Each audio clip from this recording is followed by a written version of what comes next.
Looked at over 150 people. People want to be a part of Journey. What can we say? So people are coming in. We're scrutinizing them. A team of elders and I are working together on that. So there's some good candidates. We're looking at them. At some point, hopefully towards probably the end of the year, sometime between now and the end of the year, we would be hoping that we'll bring someone to teach us on Sunday morning so that you can be a recipient of who we're thinking God could be bringing. So we'll keep you updated as that's happening. It's happening. We're just moving forward, and we'll keep you posted. The other thing that I wanted to bring up is that part of Journey, part of our ministry is we rely on the commitment and the generosity of people in our church. And summer for all churches usually is kind of a hard thing because we still do ministry through the summer, and what tends to happen is people reallocate their resources, time and financially, to vacations and things like that. And so that always happens. Also, though ministry keeps going, in Arizona, ministry really goes, like some of the bills go way up and all that. And so what can happen is there's a lag, and so we're falling a little bit short. So just wanted to bring that to you for two reasons. One, so you can be praying about the financial journey. It's been happening since summer. We need to catch up on some stuff. We had a couple of things that hit us this year that we're playing catch up with. So you can pray about it, and if you want to go to God about if you can be a part financially, then we invite you to do that. Got that out of the way, so now let's move on to our series. We're in the second week of a series called Legacy, Living a Life That Outlives Us. If you have your Bibles, you can get ready. You can open them up or take out your smartphone and go to Joshua chapter 2. That's where we're going to be today.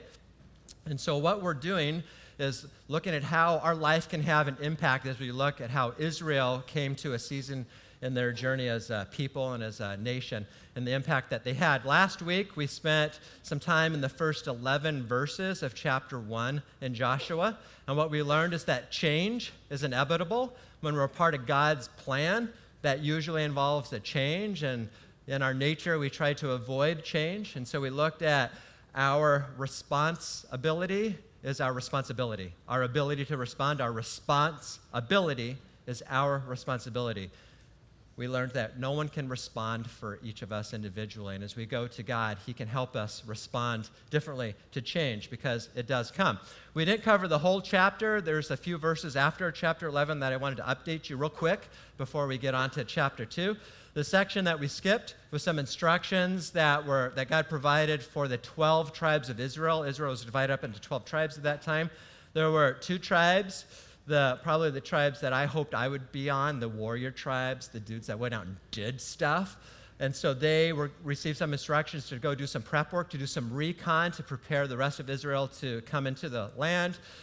They committed themselves to Joshua as the leader. They committed themselves to God and to the cause that God called them to be a part of. And then they reiterate one of the themes that we're seeing so far in Joshua, and we'll see it again today, that as we go with God into God's plan, that we usually go with fear, but God gives us courage as we travel with Him into His plan, because it is His plan that we're a part of. So this whole fear thing, it's a thing.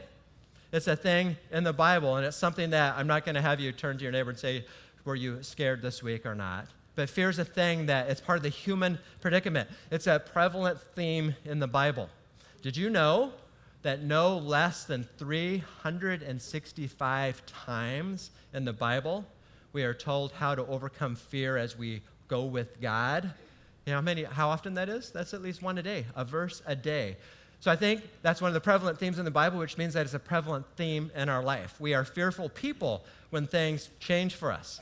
And we can be encouraged out of fear with courage as we go with God. So I'm going to ask you, you don't have to share with your partner, when was the last time that you were scared? I was scared this week. I actually was. I really was. I lost some sleep when there's this thing that I was kind of scared about. And I was thinking of putting my money where my mouth was. If I stand up here talking to you about the people of Joshua, then I need to practice it too. I need to go forward with God and be brave and be encouraged and do His thing that He's doing in my life. And so that's what I did. I didn't sleep well one night. The next day I got up and I spent some time with God and things went better. I got through the week. It's Sunday and I'm here and I'm happy. So that happens. It happens to me. It probably happens to you. Fear is a part of our life. So today we're going to see through the example of Israel and particularly one woman in Joshua chapter 2, that fear is a theme again. But what we're going to see is a shift in the theme this week. Before, we saw that the people were a little fearful. This week, we're going to see that Israel is not fearful anymore, that the people around Israel are fearful. So I'm going to read almost the whole chapter. I think it is the whole chapter of Joshua. It's going to come up on the screen. I'm going to throw some commentary in as we go through it. So let's jump in. So Joshua chapter 2. Then Joshua, son of Nun, secretly sent 2 spies from Chittim, long I. We don't short I it when we're reading it in church, long I. Go look over the land, he said, especially Jericho. So they went and entered the house of a prostitute named Rahab and stayed there. I wonder why they picked that house, those spies of Israel, why they picked the house of a prostitute. Some people try to soften this story and they say, oh, she was just an innkeeper. Maybe, probably not. She was more than an innkeeper. She had a business, a small business. She was selling stuff that people were buying.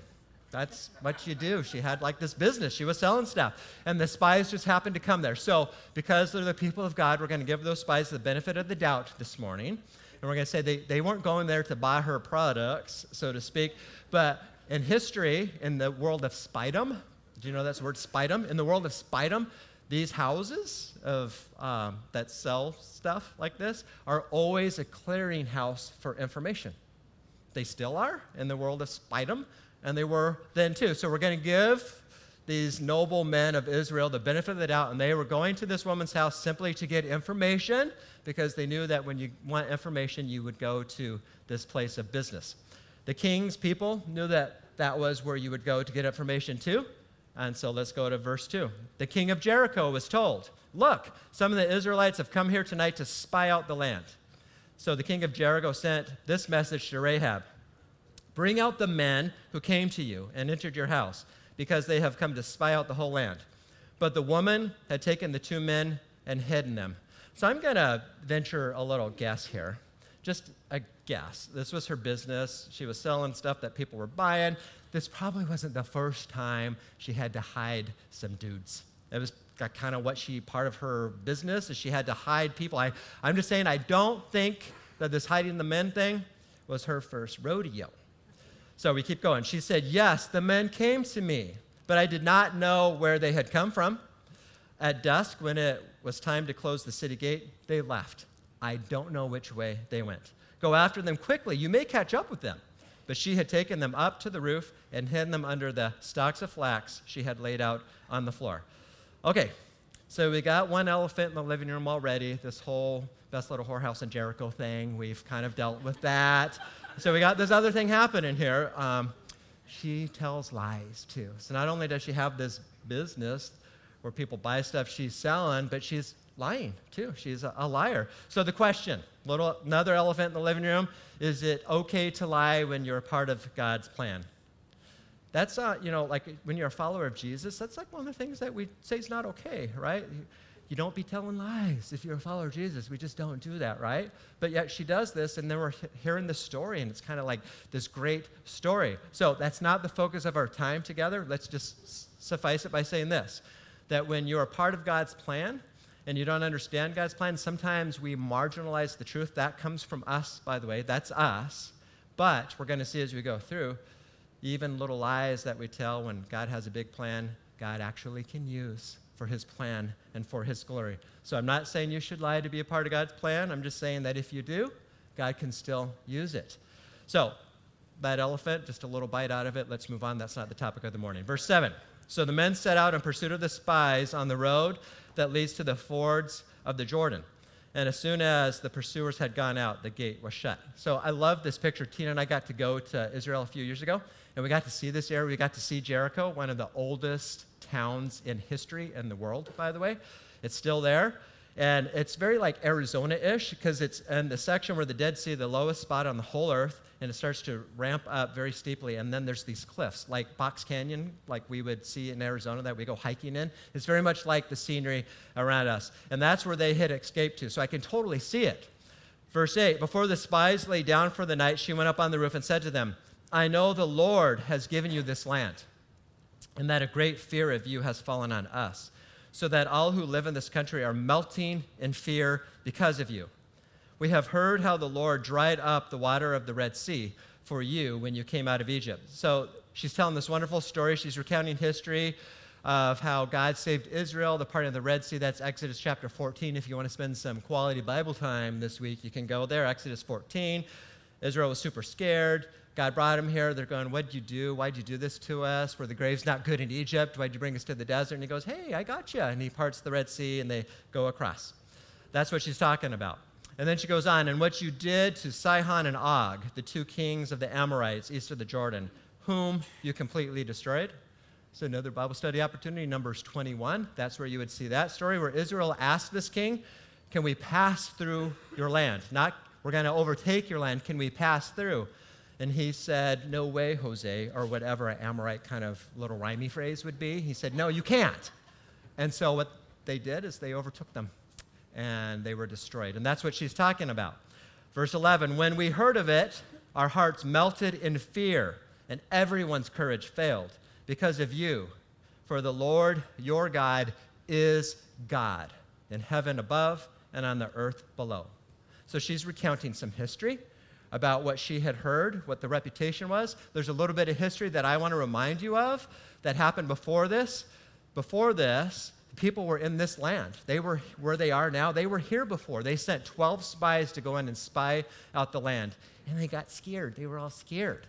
And the 10 of the spies said, way too big of a task. It's too big of a thing. We can't do this. Let's not do it. 2 spies said, well, God said to do it, and we should do it. One of those spies is the leader that's in this book, Joshua. And so that's what they were, fearful people. So they're back at this land, and things have totally changed. Who's scared now? The people that they were scared of are now scared of them. That's the transformation that's taken place. Verse 12. Now then, please swear to me by the Lord that you will show kindness. If you highlight your smartphone, the Bible's in your smartphone, or if you have a hard copy of your Bible, circle that word kindness. It's an important word, one of my favorite words in all of the Bible. I'll tell you why in just a little bit. That you show kindness to my family because I have shown kindness, same word, to you. Give me a sure sign that you will spare the lives of my father and my mother, my brothers and sisters, and all who belong to them, and that you will save us from death. Our lives for your lives, the men assured her. If you don't tell what we are doing, we will treat you kindly and faithfully when the Lord gives us the land. They made a covenant together. They made a commitment together. They made a mutual decision to pair up, become an unlikely team together. 2 spies and a prostitute. Verse 15, so she let them down by a rope through the window, for the house she lived in was part of the city wall. She said to them, go to the hills so the pursuers will not find you. Hide yourselves there for 3 days until they return, then go on your way. Now the men said to her, this oath you made us swear will not be binding on us unless, when we enter the land, you have tied this scarlet cord to the window through which you let us down. And unless you have brought your father and mother, your brothers, and all your family into the house, if any of them go outside your house and into the street, their blood will be on their own heads. We will not be responsible. As for those who are in the house with you, their blood will be on our head if a hand is laid on them. But if you tell what we are doing, we will be released from the oath you have made us swear. Agreed, she replied. Let it be as you say, an unlikely pairing. So she sent them away, and they departed, and she tied the scarlet cord to the window. So the main thought that I want you to go away with today is don't be afraid to let God use who you are. Don't be afraid to let God use who you are. Have you ever been like Israel in this story? Have you ever sensed that God's doing something and you're frightened, you're fearful, you need courage to be a part of what God's up to in your life, around you, in your family, in your community, in your church? Not because the job's too big, not because the job's too dangerous, but because you're too unqualified, or so you think. And the reason that you're unqualified is because you have a past, something that we all have, a checkered past, a past where you've made some bad decisions, maybe even had a bad life pattern. Maybe you're not like Rahab. You didn't open up a business of ill repute like she did, but still, there's things that you've done. You made decisions that have tarnished your reputation. And you just feel like you're disqualified to be a part of any good thing that God could be up to and that he could use you for. I got my stories. I know I look all pastory up here with a mic strapped to my head and a vest and everything. I got the vest today, rocking it, pastory stuff right there. But I got to tell you, I have a past. I'm vulnerable a lot of the times. I've shared with you some of the stories of my past. There's stories that I'm too scared to share with you about my past, and God hasn't told me to share those stories with you. But all I'm trying to say is that if I thought about my past, it disqualifies for me from saying any words to you. But God, as I follow Jesus, as I follow God into his plan, he's using me. And if he can use me with my checkered past that I am ashamed of, that I've never told you about yet, and he can use me, then he can use all of us. That's where we want to get to today. Would you pause? Would you pray with me? God, we thank you for your story. We thank you for our story.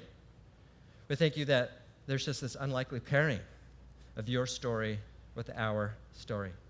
As we look at this woman with a checkered past, and we look at this people, this nation, that you were building a story, that we would place ourselves in that, and that we would trust you with our past as we trust you with our future.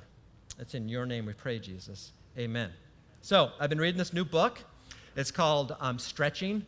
And I know you're thinking I try to get the whole triathlete thing in there. It's not about that. It's about mental stretching.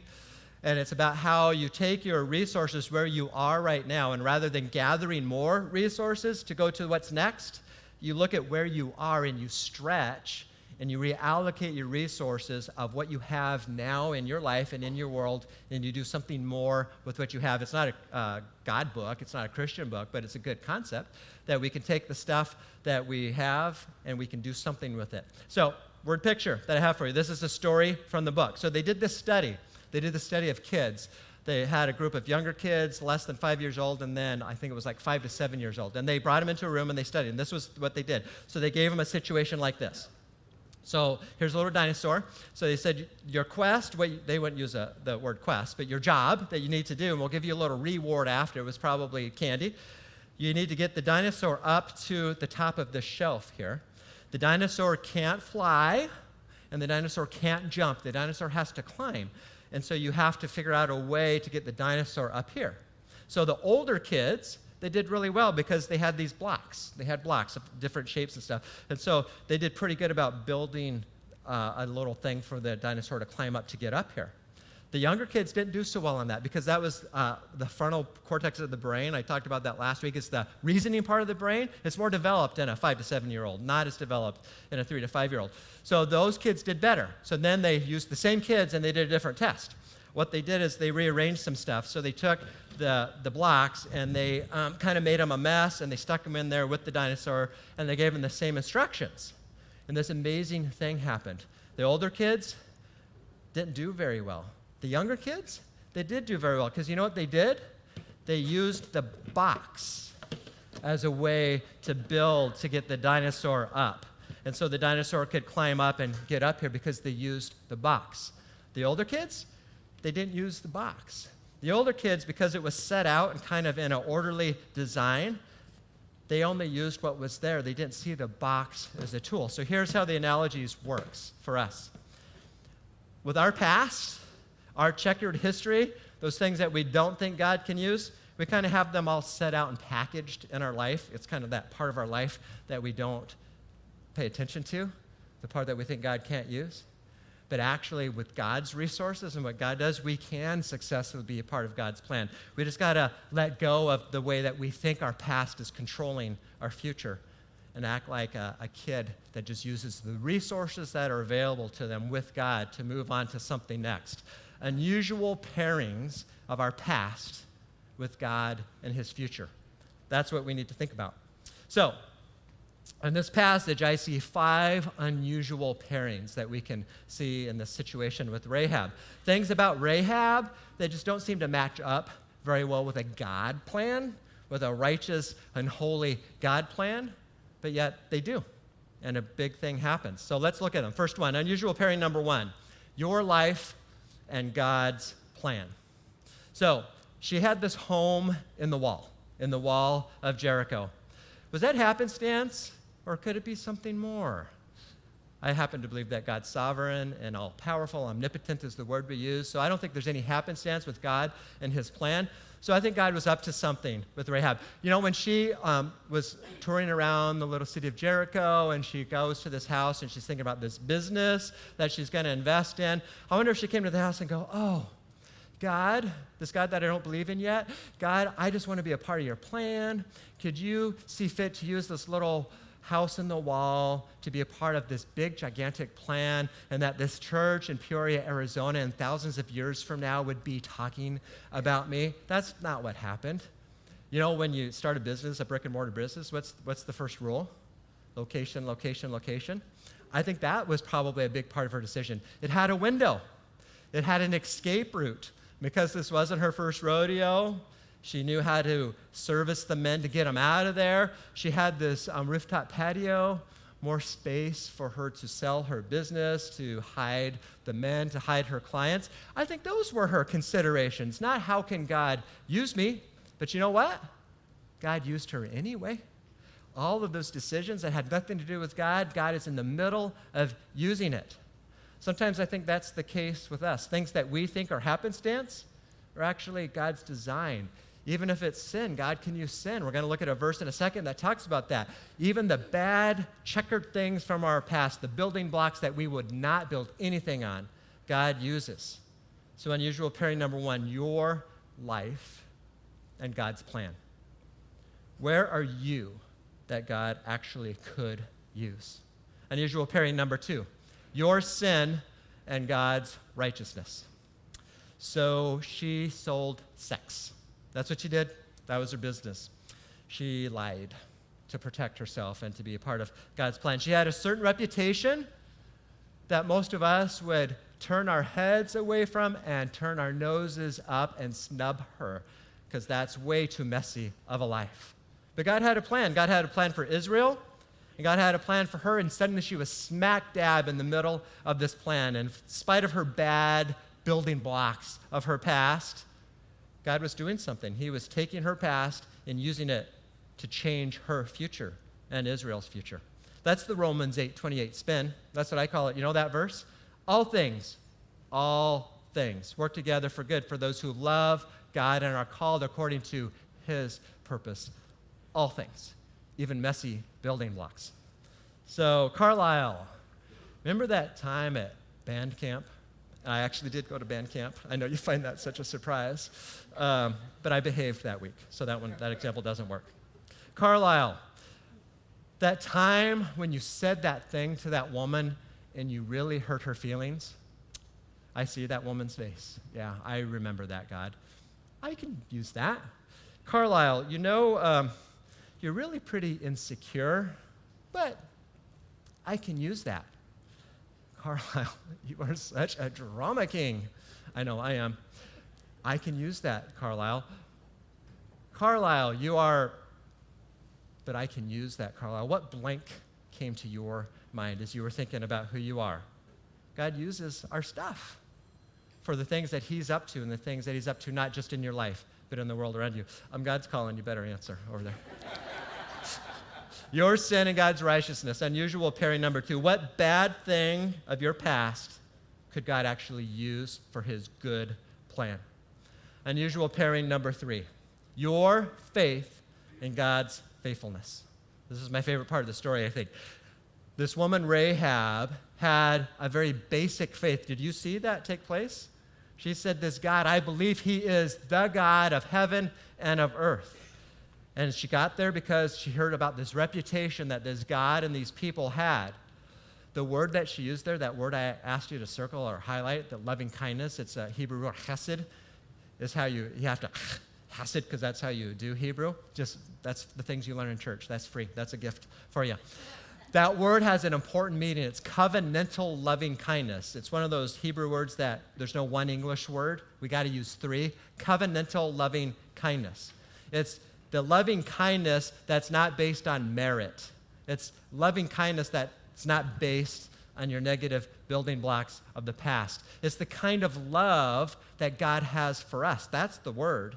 And that's the word that she was using to try to appeal to these men, this covenantal loving kindness. That's what she was appealing to. It's so cool because that's what God was using to bring her into his plan. It all started with this basic belief that she had, this basic faith in God of the heavens and of the earth, this God that is super successful and is overcoming this world that I know about. She said, I want to be a part of what God is doing. She took a step of faith. Faith was her starting point. She didn't know how this story was going to end. She just believed that God was working this plan. It seemed like a better plan than that she was working, and she wanted to join God in the plan. And he said, yeah, come on, let's pair up. You and me, Rahab, let's pair up and let's do something bigger and better than what you're doing now, because I am a God of loving kindness, covenantal loving kindness. Many times, that's how faith starts for us. She knew she needed saved, and she knew God was the one who could save her. What basic steps of faith are you struggling with? Whether you've been a believer for lots of years and you follow Jesus for lots of years, what basic step of faith are you struggling with? If you're a new believer, what basic steps of faith are you struggling with? If you're here considering this whole churchy thing and this Jesus thing and you don't have faith in Jesus yet, what basic step of faith can you take? Like coming to church on Sunday like you've done. And the big and small things in our life, what basic steps of faith can we take? Where do we need to admit that God is bigger and God is better and he's inviting us into his plan that we're a part of? And we step in by faith without knowing all the details, but we just step into it. Many times, that's all we have to do, is take a small step of faith to be a part of what God's up to. Unusual pairing, your faith and God's faithfulness. What basic step of faith are you struggling with? And you just need to take that step. Unusual pairing number 4. Your risk and God's reward. So she took a risk here, a pretty big risk. She bargained with the enemy. This is like a high treason thing. You know, in the world of spiedom, what happens when you commit high treason? Usually you die as a result. She was taking a big risk. Granted, she probably was pretty sure, based on the reputation of God and Israel, that she might die anyway because she knew that they were going to overtake Jericho. But she bargains and she says, I want to be a part of what God's up to. And she takes the risk. She kind of puts money on the table. She puts some skin in the game. So what risk are you not taking with God these days? I don't know. Could it be a relationship risk? A relationship you need to move out of? A relationship you need to move into? Maybe it's a job thing. Maybe it's a job you need to leave or a job you need to take. Maybe it's that risk. Maybe it's the church thing. Our church is going through this transition. Maybe you don't want to step into serve in ministry. Maybe the whole financial thing, you're not sure if you want to be a part of that. And so instead of stepping back to see how this whole transition at Journey thing goes, maybe a risk is to actually step in and be a part of making it go well. Maybe it's that. Maybe it has nothing to do with church. Maybe it has something to do with your private life. What step of faith can you take that God's inviting you into, and you can put some skin in the game? Unusual pairing number 4, your risk and God's reward. What risk are you not taking with God? Last one, unusual pairing number 5, your past and God's restoration. Your past and God's restoration. So I want us to do the rest of the story, look at the rest of Rahab's story. So we're going to move ahead a little bit, Joshua. We're going to get there, but I'm just giving you a little bit of a head start. So she marked her home. She put that scarlet cord outside her window as soon as they left. Israel raids Jericho so that her family will be spared. So I grew up in the church. I had the privilege of going to Sunday school since I can remember, and there's the song that came to my head. I'm not on the worship team for a reason, and you're going to find out why. So I'm going to sing the little song. If you were in Sunday school, please don't let me be embarrassed by myself and sing along with me. Joshua won the battle of Jericho. We did this. Jericho, Jericho. I'm going to keep going. Joshua won the battle of Jericho, and the walls came tumbling down. No one knows that song? It changed my life. Thank you. Thank you, front rowers over there. The things I do for you. So, the walls came tumbling down. Where was her house? where was her house? Her house was in the wall. The walls came tumbling down. So in chapter 6, verses 20 and 21, Joshua comes to the two spies and he says, hey, that woman that you made a bargain with, go to her and get her people. So they go to her and get her people. The walls have come tumbling down, but somehow her house is there. And her people are there, and they take her and they leave. Somehow the walls came tumbling down, but her house is all good, and she's a part of God's plan. So here's a quick takeaway. In spite of fear, in spite of things that we don't understand, in spite of things that don't make sense to us, in spite of resources that we don't think we have, in spite of our past, that's bad building blocks, the one who saves is God. And he uses usual circumstances and he uses unusual circumstances. He gets to pick, but he will save us. Your faith and his power, one of the best unusual pairings there is. The rest of the story gets even cooler. Rahab's future. I want to read 3 verses from the New Testament. This is in the book of Joshua, Old Testament. I want to read 3 verses in the New Testament. In Matthew chapter 1, there's this section that most of us skip, and we just try to get to the Christmas story. So we skip the genealogy, such and such begat, who begat, who begat, who begat, who begat, who begat, and we just skip it. So I want to read verse 5 from Matthew 1. Salmon, the father of Boaz, whose mother was Rahab? Boaz, the father of Obed, whose mother was Ruth. Obed, the father of Jesse. And Jesse, the father of King David. Wait, what? Rahab the harlot? Rahab the prostitute? The lady who prostituted women to men? She's in the genealogy? The gene pool of David? She's the great-great-grandmother of David, this woman of ill repute. David is the gene pool of Jesus, our Savior? That's her. That's Rahab. It's like, I don't know if you watch PBS, there's this guy that does the heritage stories where they trace your heritage back to the most unlikely and probably unsavory of relatives. That's this story. That's Rahab. Let's keep going. 2 more in the New Testament. James chapter 2. James is a book about how our faith combined with action changes the world. And this is what it says in chapter 2, verse 25. In the same way was not even Rahab, the prostitute, considered righteous for what she did, and when she gave lodging to the spies and sent them off in a different direction. As the body without the spirit is dead, so faith without deeds is dead. She had faith in God. She was inspired to take action, and her life was changed, and actually so was ours, because she was included in the line of Jesus. She is used in James as a person of inspiration for us, that we too should put skin in the game. Our faith, accompanied with action, can change the world. It changed hers, and it changed ours too. One more. In Hebrews chapter 11, there's this great list of the big heavy hitters of the Old Testament, people of faith. We call it the Hall of Fame of faith. Noah, Abraham, Isaac, Jacob, Moses is in there, Joseph is in there. Heavy hitters of the Old Testament. Here's another heavy hitter of the Old Testament. By faith, the prostitute Rahab, because she welcomed the spies, was not killed with those who are disobedient. Rahab, the woman with a bad past. Rahab, the woman with a simple faith. Rahab, the 30th great-grandmother of Jesus Christ, your Savior. Unusual pairings, your past and God's restoration. Don't be afraid to let God use your past. So I'm going to end with this story. So let's say that we all go to heaven. And so we're there, and what's one of the first things you want to do? Of course, the answer I told you last week, anytime I ask a question, the answer is always Jesus. So the first person you want to see when you go to heaven, Jesus. Only 2 of you said that, so the rest of you catch up. Jesus. And then you go see your loved ones, okay? But then after that, I want to go see some of these saints, some of these people that I've read about in the Bible. And so I picture it like a Disneyland kind of thing, because there's going to be a lot of us up there.